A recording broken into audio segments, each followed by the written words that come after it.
There's a specific kind of person who feels nothing when the room finally empties except relief. Not sadness, not loneliness, relief. If you've ever felt calmer alone in a parked car than surrounded by people who love you, you already carry the answer this video is about to explain. But not yet. First, you need to understand the machine that built that feeling, one quiet part at a time. Before you could talk, your body was already being taught how to calm down, not through words, through a nervous system borrowing calm from someone bigger, a hand on the back, a steady voice in the dark. Scientists call it co-regulation. Most people never hear the term, but everyone who grew up without enough of it built 10 quiet workarounds in its place. Here they are, one by one. The first habit is silence when upset. Some people go completely quiet the moment something hurts. Not performing calm, actually shutting down mid-sentence, mid-feeling. Friends call it composure. Coworkers call it maturity. But underneath, it's older than either word. It's a body that learned, long before memory, that noise didn't bring help. So the noise simply stopped being made. The second habit is repetitive physical motion. Watch the fingers of someone who grew up self-soothing, tapping, scrolling, clicking a pen with no awareness they're doing it. It looks like a bad habit. It's actually a rhythm. The same rhythm a caregiver's rocking or humming was supposed to provide, and didn't. The body still needed a beat to regulate by, so it built one out of whatever was in reach. The third habit is using heat as a stand-in for touch.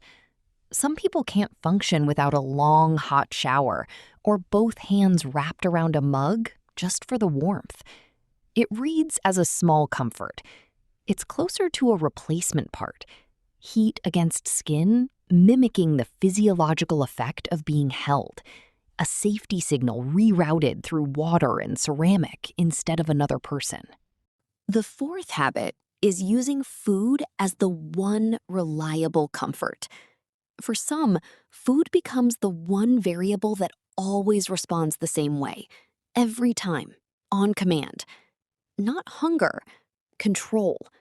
A predictable comfort in a childhood where comfort was never predictable. It isn't weakness or indulgence. It's a nervous system that found the one lever in the house that always worked. The fifth habit is the inability to cry in front of anyone. Some people can feel a cry rising and physically stop it before anyone sees. Not because they don't feel it, because some room a long time ago was never safe enough to receive it. Tears in front of witnesses require trust that the witness will do something helpful with them. Without that trust, the body just keeps them private. The sixth habit is stiffening when someone tries to comfort you. A hand on the shoulder, let me help, and the shoulders rise before the mind even decides how to feel. This isn't ingratitude. It's a body treating an unfamiliar input as a threat. Because care that never arrived reliably in childhood doesn't register as safety in adulthood. It registers as suspicious. The seventh habit is a running internal narrator. There's a voice some people carry that talks them through everything. Deadlines, breakups, bad days, in a calm, coaching tone. It sounds like confidence. It's actually a stand-in. When no adult sat down and walked a child through hard moments, the child built the walking through themselves and never stopped narrating alone in their own head. The eighth habit is carrying crises without telling anyone. Some people go through the worst weeks of their lives and tell almost no one. Not out of pride, out of data. Somewhere back in childhood, sharing a hard thing didn't produce comfort or change. So the behavior of sharing simply stopped being reinforced. Carrying it alone is a pattern with a long, quiet history behind it. The ninth habit is over-functioning as everyone's caretaker. Some people can't stop taking care of everyone around them, even at their own expense. It looks like generosity. Often, it's an old loop trying to close. Giving someone else the comfort they needed as a child lets them stand near that comfort without ever having to ask for it themselves, the closest they can get to receiving it themselves. The 10th habit is the one most people never say out loud. The body only truly drops its guard once it is completely alone. Not with a partner, not with friends, alone.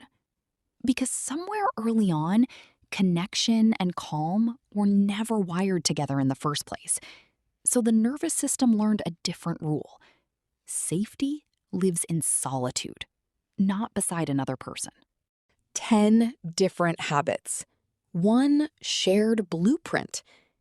Every single one of them is a solo workaround, something a child's body built alone, because the wiring for calming down beside someone else never got installed. Not a flaw.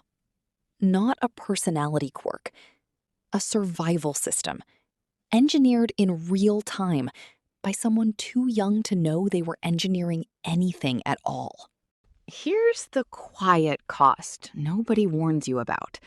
A solo workaround is brilliant enough to keep a person moving, working, dating, parenting, achieving. What it can't do is make that person feel held while any of it happens. Function and peace are not the same output. One kept you alive. The other is still, to this day, sitting just out of reach. If any of this sounds like you, understand what you actually built. A regulated adult was supposed to lend you their calm until yours came online. When that didn't happen, you didn't fall apart. You rerouted the entire circuit yourself, with no blueprint, no supervision, and no guarantee it would work. It worked. That is not damage. That is design under pressure. Here's what the workaround was never meant to replace forever. Humans were never built to regulate entirely alone. Connection was always supposed to be part of the circuit, not an optional upgrade. The nervous system that learned to survive without it can still, slowly, relearn what it was denied. Co-regulation isn't gone. It was only ever postponed. So the next time the silence comes easily, or the shower runs long, or the tears wait for an empty room, you'll know what you're looking at. Not a broken person. An engineer who never got to put down the tools, still running a system built for a house that no longer exists, in a life that might finally be safe enough to put it down. If you recognized even one of these 10 patterns in yourself, you are not alone in carrying it. You're one of millions who built the same solution to the same silent problem. Say which one hit hardest in the comments below. And if this helped you understand yourself a little more clearly, subscribe. There is more of this waiting for you. But there's a harder question underneath everything you just heard. One this video only touched the edge of. What happens to a child who doesn't just lack co-regulation, but has to raise themselves entirely? Make their own rules, meet their own needs, parent their own fear? That video is coming next, and it goes somewhere deeper than this one did. If you like this video, don't forget to like and subscribe.